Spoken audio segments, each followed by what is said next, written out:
सारी दुनिया है लॉकडाउन में, कोरोना है सबका रोना।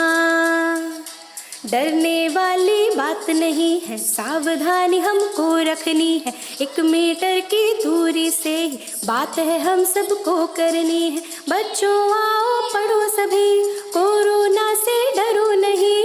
बच्चों आओ पढ़ो सभी, कोरोना से डरो नहीं। पढ़ना लिखना है सबको, आगे बढ़ना है सबको।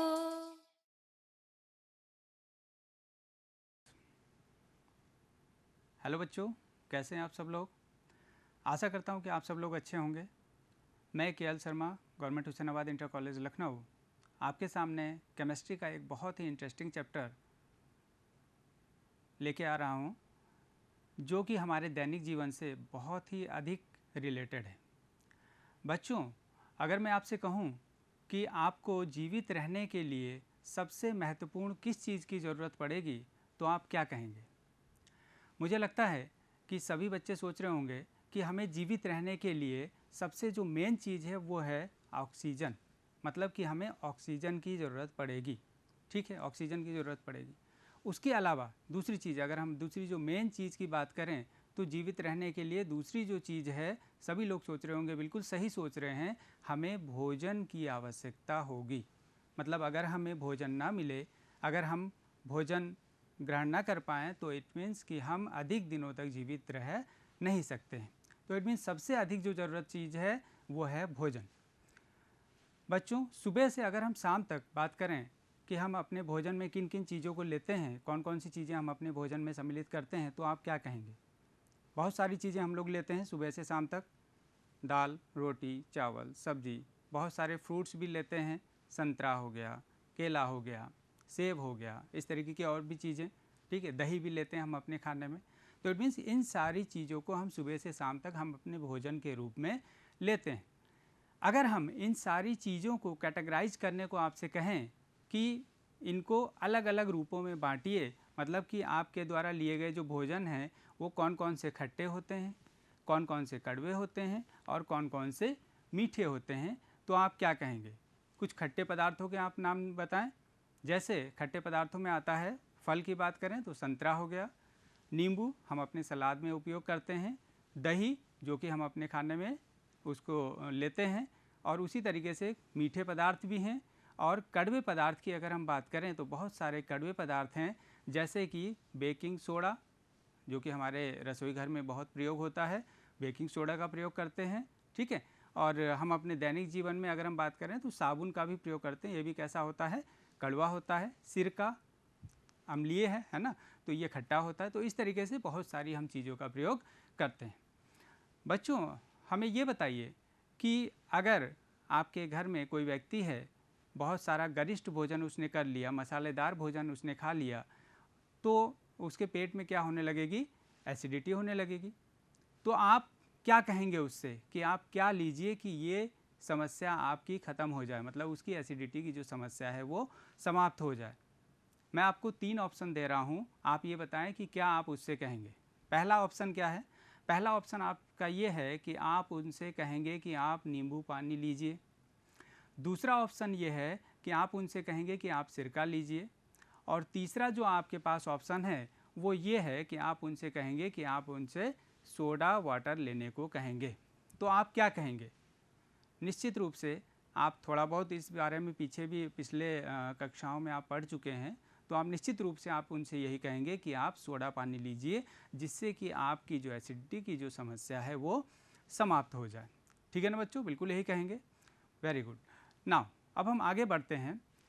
आप ये बताइए कि भोजन का ये जो खट्टा और कड़वा जो उसमें पाया जाता है, भोजन में खट्टापन पाया जाता है, कड़वापन पाया जाता है, वो किस कारण से पाया जाता है।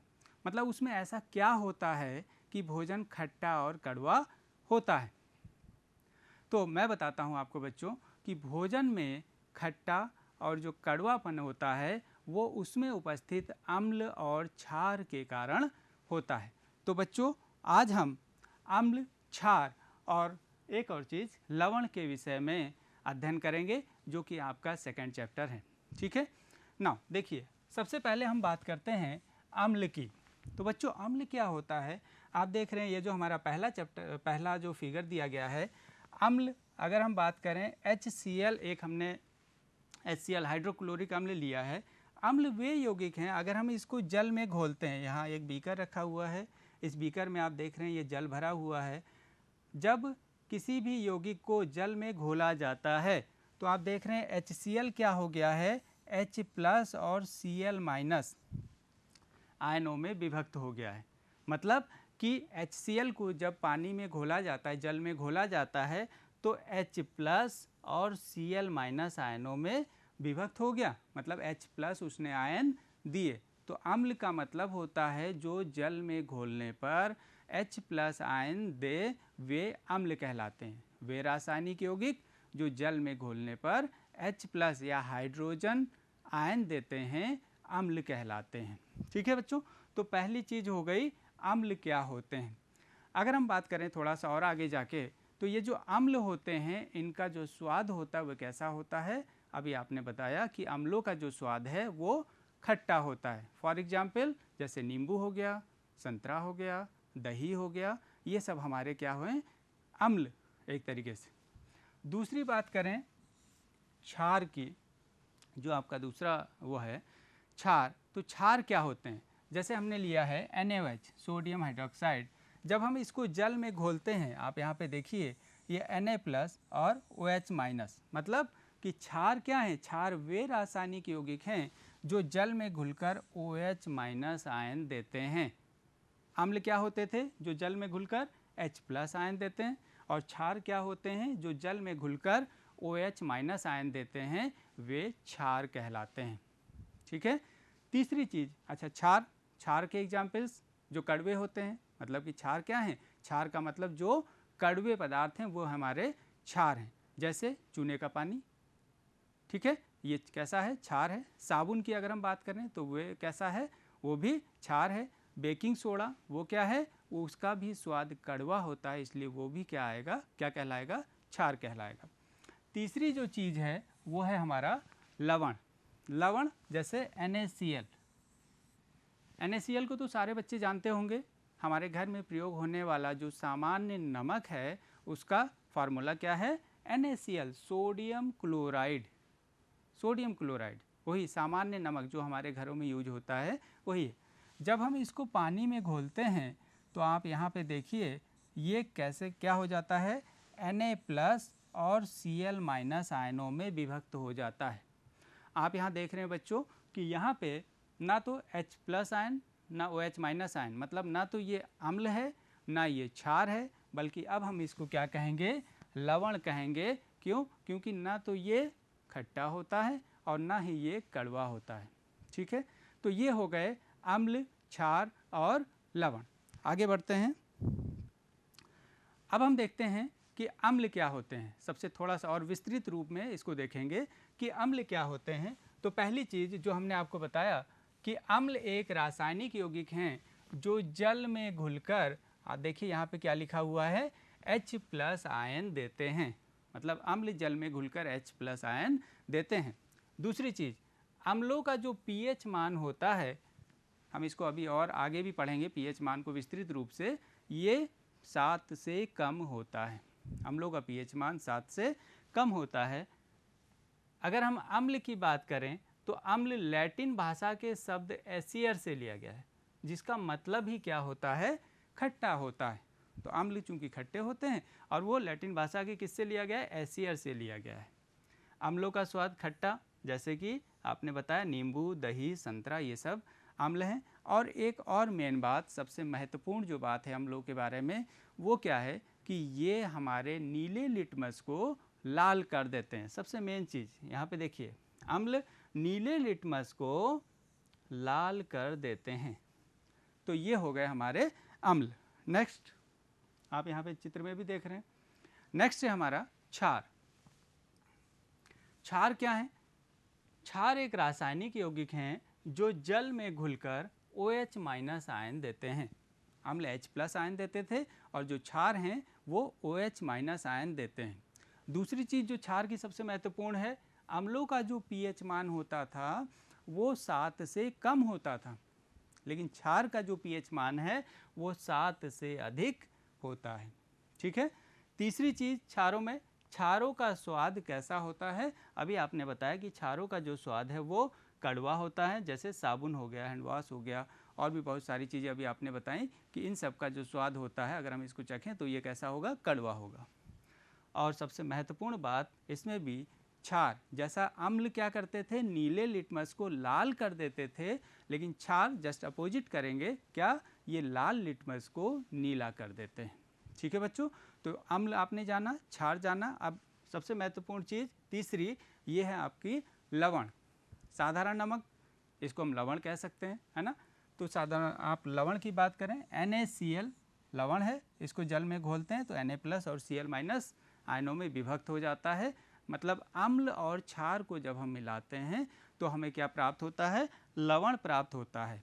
ठीक है, एक एग्जाम्पल, और इसके साथ साथ जल भी मिलता है। जैसे अम्ल अगर हम लेना चाहें तो अम्ल जैसे HCl और क्षार NaOH की अगर हम बात करें, एक एग्जाम्पल हम दे के आपको बता रहे हैं, NaOH। ठीक है, ये O बड़ा है, NaOH। अम्ल को हम लेते हैं HCl, और क्षार की अगर हम बात करें तो ये हो गया NaOH की अगर हम क्रिया कराते हैं तो देखिए क्या होगा, यहाँ पे Na और ये Cl मिलके बन जाएगा NaCl, और प्लस इधर आप देख रहे हैं ये OH, और ये जो H है ये मिलके बना देगा जल। तो आप देख रहे हैं कि लवण क्या है? अम्ल और क्षार को मिलाने पर क्या बनता है? लवण बनता है। ये आप देखिए NaCl लवण है, और साथ ही साथ क्या बनता है? जल भी बनता है। ठीक है, तो आप देख रहे हैं इस तरीके से आपने देखा कि अम्ल, क्षार और लवण क्या होते हैं। एक बार फिर से अगर हम बात करना चाहें तो अम्ल वे यौगिक हैं जो जल में घुलकर H+ आयन देते हैं, क्षार वे यौगिक हैं जो जल में घुलकर OH- आयन देते हैं, और लवण क्या है? जो अम्ल और क्षार की जब अभिक्रिया कराई जाती है तो लवण बनता है और साथ में जल बनता है। नेक्स्ट बच्चों चलते हैं, अम्लों के रासायनिक गुण। अम्लों के रासायनिक गुण मतलब अम्ल की जब क्रिया कराई जाती है किसी दूसरे किसी धातु से या किसी अधातु से या किसी अन्य से, तो रासायनिक क्रिया किस तरीके से होती है और क्या नया पदार्थ बनता है, इसको हम देखेंगे अम्ल के रासायनिक गुण में। इससे पहले बच्चों हम सबसे पहले एक एक क्रियाकलाप देखेंगे। आप लोगों ने क्लास 9th में भी बहुत सारे क्रियाकलाप अपने पुस्तक में पढ़े हैं, और उसके साथ साथ लेबोरेटरी में अपने टीचर्स की सहायता से भी बहुत सारे प्रयोग किए होंगे, है ना। तो उसी परिप्रेक्ष्य में एक और ये क्रियाकलाप देखते हैं। इस क्रियाकलाप को, इस प्रयोग को आप लेबोरेटरी में अपने टीचर की सहायता से भी कर सकते हैं आसानी से। ठीक है ना। देखिए क्रियाकलाप में क्या है, आप देख रहे हैं कि एक ये स्टैंड है, इस स्टैंड की सहायता से एक ये हमारी परख नली है जिसको इस स्टैंड की सहायता से टाइट कर दिया गया है। यहाँ पे ऊपर एक कार्क लगा हुआ है, ये आप देख रहे हैं, और इस परख नली का संबंध एक दूसरी निकास नली से कर दिया गया है, जिसका संबंध साबुन के विलयन से भरे हुए एक बीकर से किया गया है। ठीक है, साबुन का विलयन का मतलब है कि साबुन, पानी में साबुन को घोल दिया और उसको यहाँ पे हमने रख दिया तो वो साबुन का विलयन बन गया। अब हम क्या करते हैं बच्चों कि इस परख नली में तनु सल्फ्यूरिक अम्ल हमने डाला, ये आप देख रहे हैं, यहाँ तक हमने तनु सल्फ्यूरिक अम्ल इसको यहाँ तक भर दिया, और इस परख नली में ये आप देख रहे हैं ये जिंक का टुकड़ा, मतलब सल्फ्यूरिक अम्ल। सल्फ्यूरिक अम्ल की अगर हम बात करें तो सल्फ्यूरिक अम्ल का फार्मूला होता है H2SO4, और जिंक आप जानते हैं Zn, जिंक। तो सल्फ्यूरिक अम्ल यहाँ तक भरा हुआ है, उसमें जिंक डाला, और जिंक डालने के बाद आप यहाँ पे क्या होगी? रासायनिक अभिक्रिया होगी, और रासायनिक अभिक्रिया होने के बाद आप ये देख रहे हैं बुलबुलों के रूप में ये गैस कुछ बन रही है जो ऊपर निकल के क्या होगी? इस निकास नली के द्वारा होती हुई इस साबुन के विलयन में जाएगी, और उसके बाद ये आप देख रहे हैं फिर बुलबुलों के रूप में ये ऊपर तक वो गैस जा रही है। ठीक है, आपने देखा इस तरीके से यहाँ पे क्या होगी? एक गैस निकल रही है। अब हमें ये बताना है कि कौन सी गैस निकल रही है, कोई ना कोई गैस तो निकल रही होगी, तो कौन सी गैस निकल रही है? इसके लिए हम क्या करेंगे? इसके लिए हम एक और प्रयोग करेंगे और उस गैस की हम ये बताएंगे कि सबसे पहले तो यहाँ पे हाइड्रोजन गैस निकल रही है, ठीक है। अब हाइड्रोजन गैस की परीक्षण हम कैसे करें? परीक्षण के लिए एक यहाँ पे चीज़ आपको लेनी है, हाइड्रोजन की प्रॉपर्टीज़ को लेना है कि हाइड्रोजन जो गैस है वो क्या करती है, जब उसको जलाया जाता है तो पट पट की आवाज़ के साथ वो जलती है, ठीक है बच्चों। तो यहाँ से ये जो गैस ऊपर बुलबुलों के रूप में निकल रही है, उसके बगल में अगर हम ये मोमबत्ती लेके आए, देखिए ये मोमबत्ती लेके आया है, मोमबत्ती जब हम लेके आते हैं तो ये गैस के जो बुलबुले हैं वो पट पट की आवाज़ के साथ जलते हैं, ठीक है। अगर पट पट की आवाज़ के साथ जलते हैं तो इसका मतलब ये है कि ये कौन सी गैस है? हाइड्रोजन गैस है, ठीक है। एक क्वेश्चन यहाँ पे उत्पन्न हो सकता है कि ये जो गैस ऊपर जा रही है ये बुलबुलों के रूप में ही क्यों जा रही है ना? ये क्वेश्चन आपके मन में आ सकता है। तो ज़रा एक ये पिक्चर देखिए बच्चों। इस पिक्चर में आप ये देख रहे हैं कि ये जो लड़की है, एक साबुन की, आपने देखा होगा मार्केट में, आपने भी किया होगा ये प्रयोग कि साबुन की जो पतली वो होती लेयर, उसमें एक चीज़ को डुबोया जाता है और उसके बाद जब हम फूंकते हैं तो इस तरीके से क्या बुलबुलों के रूप में वो गैस, हवा बाहर आती है ना। तो उसी तरीके से यहाँ पे भी क्या है, ये साबुन की जो है पूरा विलयन रखा हुआ है, इस साबुन के विलयन से जब कोई गैस गुजरेगी तो वो बुलबुलों के रूप में ही बाहर आएगी, बिल्कुल ऐसे ही, ठीक है ना। तो हम चलते हैं कि धातुओं के साथ जब अम्लों की क्रिया कराई जाती है, क्योंकि हम यहाँ पे पढ़ रहे हैं अम्ल, तो अम्ल की जब धातुओं के साथ क्रिया कराई जाती है तो क्या होता है? आप देखिए अम्ल, कौन सा अम्ल हमने लिया है? H2SO4, और यहाँ पे धातु हमने कौन सी ली है? जिंक धातु ली है। जब जिंक की H2SO4 के साथ क्रिया कराएंगे तो देखिए क्या होगा, जिंक चूँकि सक्रियता, धातुओं की सक्रियता श्रेणी में ऊपर आता है और हाइड्रोजन नीचे आता है, ठीक है। तो जो अधिक सक्रिय धातु होती है वो अपने से निम्न को क्या कर देती है? विस्थापित कर देती है। तो यहाँ पे जिंक हाइड्रोजन को विस्थापित कर देगा यहाँ से, और विस्थापित करके आपने यहाँ देखा हाइड्रोजन गैस बन गई, और जिंक क्या करेगा? SO4 के साथ ZnSO4 बना देगा, जिंक सल्फेट। इसको हम क्या कहेंगे? इसको हम कहेंगे जिंक सल्फेट। और साथ में कौन सी गैस निकल रही है? आप देख रहे हैं, आप देख रहे हैं हाइड्रोजन गैस निकल रही है, और परीक्षण इस तरीके से, ठीक है। तो जब अम्लों की धातु के साथ क्रिया कराई जाती है तो क्या होता है? जिंक सल्फेट, और साथ में कौन सी गैस निकलती है? हाइड्रोजन गैस निकलती है। दूसरा, अम्लों की धातु कार्बोनेट तथा धातु हाइड्रोजन कार्बोनेट के साथ क्रिया।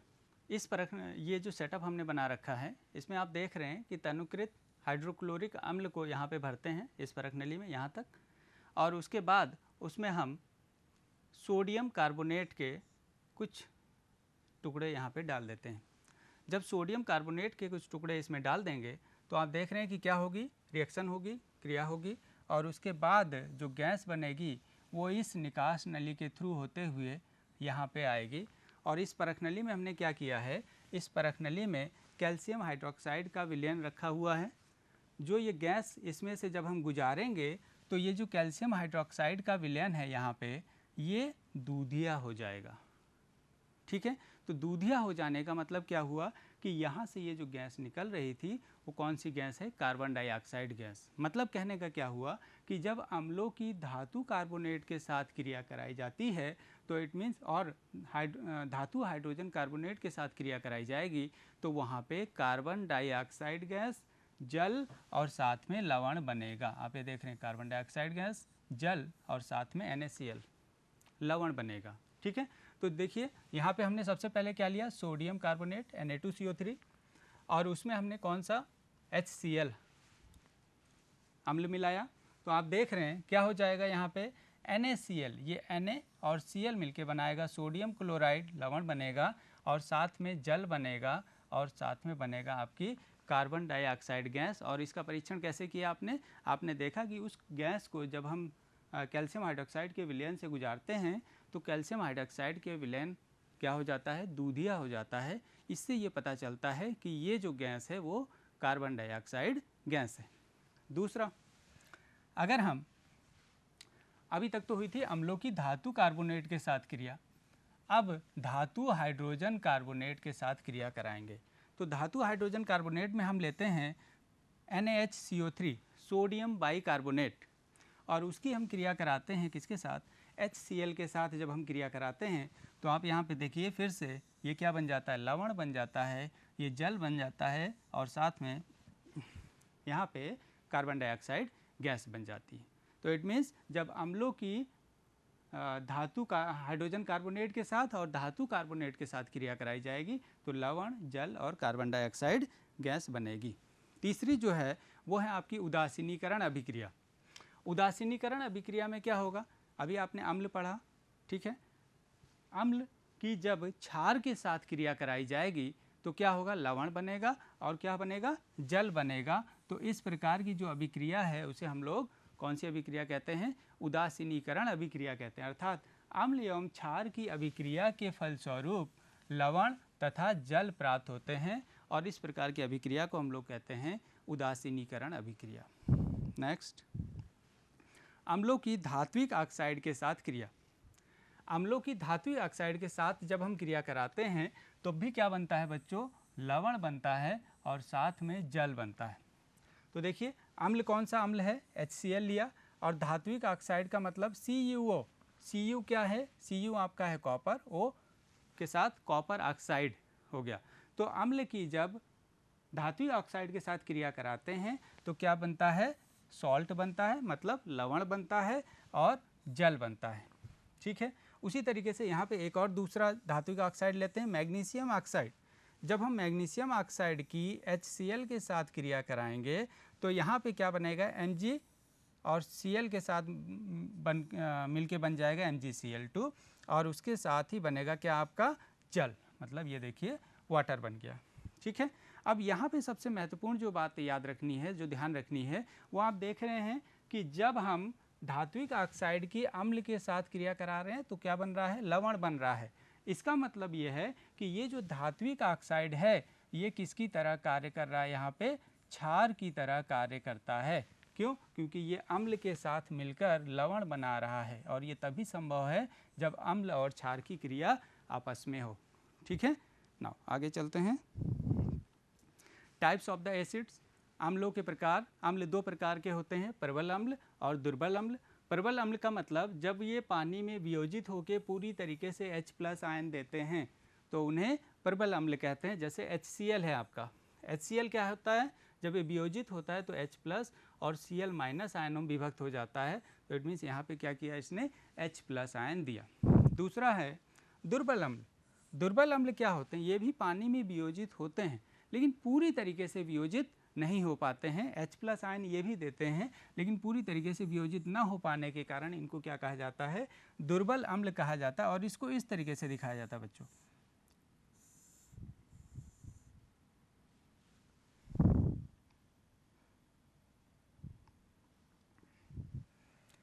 इसको दिखाने का तरीका ये है, इस तरीके से हम दिखाते हैं। एसिटिक एसिड जब वियोजित होता है तो एसीटेट आयन में और H+ आयन में विभाजित हो जाता है लेकिन ये पूरी तरीके से वियोजित नहीं हो पाता है, H+ आयन नहीं देता है, इसलिए ये क्या है, वीक एसिड है। और ऊपर आपने देखा HCl क्या है, ये प्रबल एसिड है, प्रबल अम्ल है। क्षारों के रासायनिक गुण, अगर हम क्षारों के रासायनिक गुण की बात करें, सबसे पहला धातुओं के साथ क्रिया। जैसा कि हमने पीछे एक आपने देखी थी ये क्रियाकलाप, उसी तरीके से यहाँ पे भी है। यहाँ पे क्या करेंगे, क्षार आप लेंगे इस परख नली में यहाँ तक और क्रिया किसके साथ कराएंगे, बिल्कुल वही सेम आपने जो पीछे क्रियाकलाप किया था बिल्कुल वही है। जिंक के टुकड़े आप यहाँ पे डालेंगे तो आप देखेंगे कि एक क्या हो रही होगी, इस निकास नली से एक गैस बाहर निकल रही है जो कि पटपट की आवाज़ के साथ जलती है। मतलब कि ये जो गैस है ये कौन सी गैस है, हाइड्रोजन गैस है। बिल्कुल जैसे ही अम्ल के साथ क्रिया हुई थी उसी प्रकार से यहाँ पे क्षारों के साथ भी क्रिया होने पर क्या बनता है, आपने देखा कि क्षार की जब धातुओं के साथ क्रिया कराई जाती है तो लवण और Na2ZnO2 जिंक, सोडियम जिंकेट और हाइड्रोजन गैस निकलती है। ठीक है बच्चों। अगला, क्षार की अधात्विक ऑक्साइड के साथ क्रिया। जब क्षार CaOH का होल्टवाइज है, इसकी अधात्विक ऑक्साइड कार्बन डाइऑक्साइड के साथ क्रिया कराएंगे तो देखिए क्या होगा, लवण बनेगा CaCO3 और साथ में क्या बनेगा, जल बनेगा। इसका मतलब फिर से वही चीज़, ये क्षार है और ये किसकी तरह काम कर रहा है, अम्ल की तरह काम कर रहा है, इसलिए यहाँ पे क्या बन रहा है, लवण बन रहा है और जल बन रहा है। जलीय विलयन में क्षार का क्या होता है, नेक्स्ट चीज, क्षार को जब जलीय विलयन में प्रवाहित करते हैं तो वो Na+ और OH- आयनों में विभक्त हो जाता है।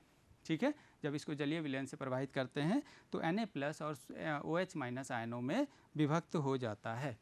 तो इस तरीके से आपने देखा बच्चों कि अम्ल क्या होते हैं, क्षार क्या होते हैं और लवण क्या होते हैं। अम्ल के बारे में आपने पढ़ा कि उनके भौतिक गुण क्या क्या हैं, क्षार के भौतिक गुण क्या क्या हैं, और अम्लों के रासायनिक और क्षारों के रासायनिक गुणों के बारे में आपने पढ़ा। नाउ अब आपके पास ये होमवर्क है, कुछ क्वेश्चन दिए गए हैं, इनको आपको सॉल्व करना है, लिखना है। 2 प्रबल और 2 दुर्बल अम्लों के नाम लिखने, अभी हमने आपको बताए हैं प्रबल और दुर्बल अम्ल, उनके नाम लिखने हैं। रासायनिक समीकरण क्या होता है जब मैग्नीशियम की हाइड्रोक्लोरिक अम्ल के साथ क्रिया कराई जाती है, उसको लिखना है। और तीसरा है उदासीनीकरण अभिक्रिया क्या है, इसके उदाहरण देते हुए इसको लिखना है। तो ठीक है बच्चों, तो इस तरीके से ये आपका पहला पार्ट अम्ल, क्षार और लवण का यहीं समाप्त होता है। दूसरे पार्ट में हम आपसे फिर से मिलेंगे। Thank you very much.